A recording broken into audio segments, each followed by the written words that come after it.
Hello મિત્રો, તમારું બધાનું સ્વાગત છે ગુજરાત સુપરસ્ટાર એકેડમીમાં. તો આજે આપણે રેવન્યુ તલાટી, સીસી, પીએસઆઈ કોન્સ્ટેબલને અનુરૂપ ગુજરાત ઇતિહાસના ટોપ MCQ જોઈશું, જે આપને પરીક્ષામાં મદદરૂપ થશે. તો ગુજરાત રાજ્યમાં સૌથી વધારે વાર મુખ્યમંત્રી કોણ બન્યું છે? તો ઓપ્શન એ છે અમરસિંહ ચૌધરી, ઓપ્શન બી છે માધવસિંહ સોલંકી, ઓપ્શન સી છે બાબુભાઈ પટેલ કે ઓપ્શન ડી છે કેશુભાઈ પટેલ. તો આપણો સાચો આન્સર થશે ઓપ્શન બી માધવસિંહ સોલંકી. અને પ્રથમ ગુજરાતના મુખ્યમંત્રી જીવરામ મહેતા હતા. અને પંચાયતી રાજના પ્રણેતા પિતા આપણા બીજા મુખ્યમંત્રી એટલે બળવંતરાય મહેતા હતા.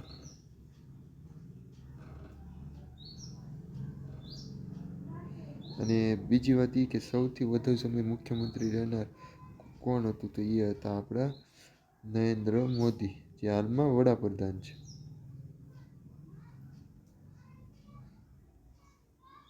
આપણો બીજો પ્રશ્ન છે, ગાંધીજી દ્વારા સ્થપાયેલી યુનિવર્સિટીનું નામ શું છે?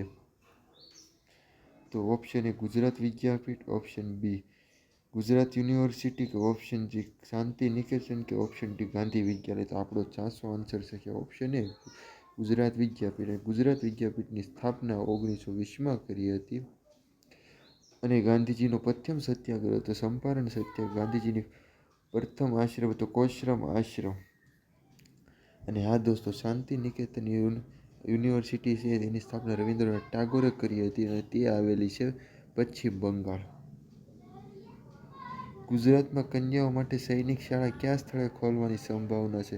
ઓપ્શન એ છે Jamnagar, option B Kherva, option C Vadodara કે ઓપ્શન ડી ગાંધીનગર. તો આપણો સાચો આન્સર છે કે ઓપ્શન બી ખેરવા. અને જામનગરમાં સૌથી મોટી રિફાઇનરી આવેલી છે.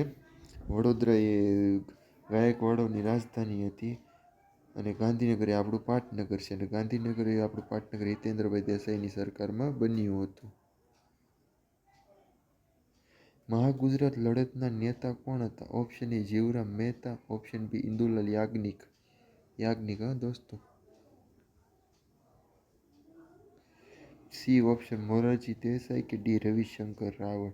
તો આપણો સાચો આન્સર થશે ઓપ્શન બી ઇન્દુલાલ યાજ્ઞિક. જીવરામ મહેતા ગુજરાતના પ્રથમ મુખ્યમંત્રી હતા.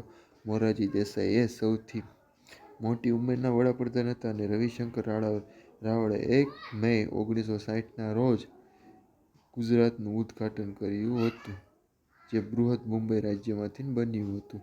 અને આ દોસ્તો 1 મે 1960ના રોજે મહારાષ્ટ્રનો પણ જન્મ થયો, એટલે મહારાષ્ટ્ર પણ રાજ્ય બન્યું હતું.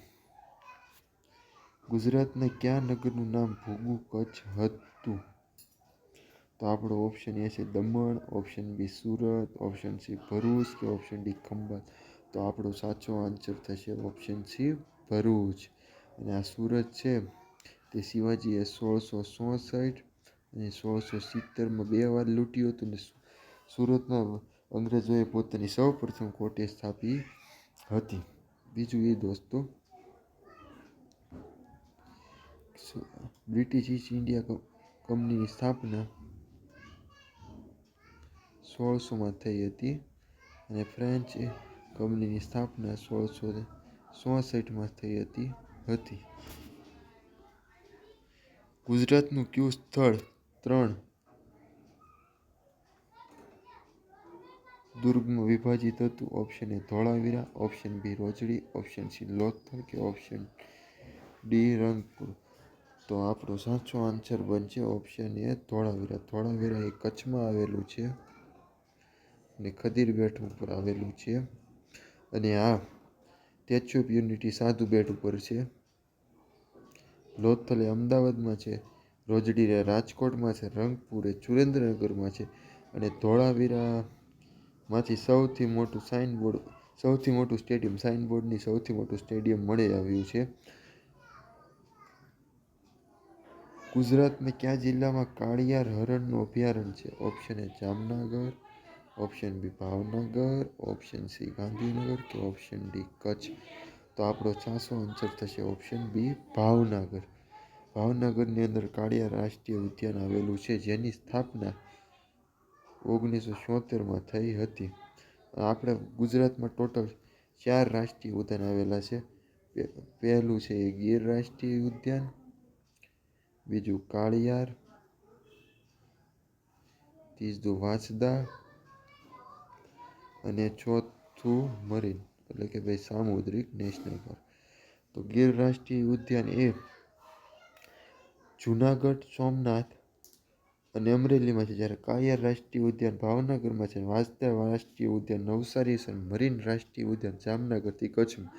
જામનગરના જોડિયા બંદરથી કચ્છના ઓખા બંદર સુધી મરીન નેશનલ પાર્ક આવેલું છે. ગીર રાષ્ટ્રીય ઉદ્યાનની સ્થાપના 1976માં થયેલી છે.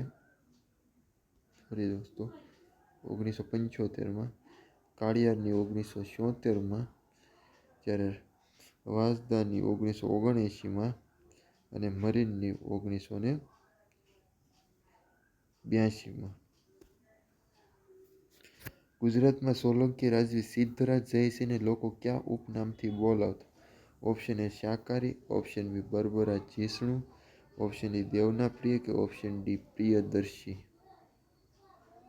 તો આપણો સાચો ઓપ્શન છે બર્બરા જીષ્ણુ. અને જે આ દેવના પ્રિય અને પ્રિયદર્શી છે અશોકનું ઉપનામ છે.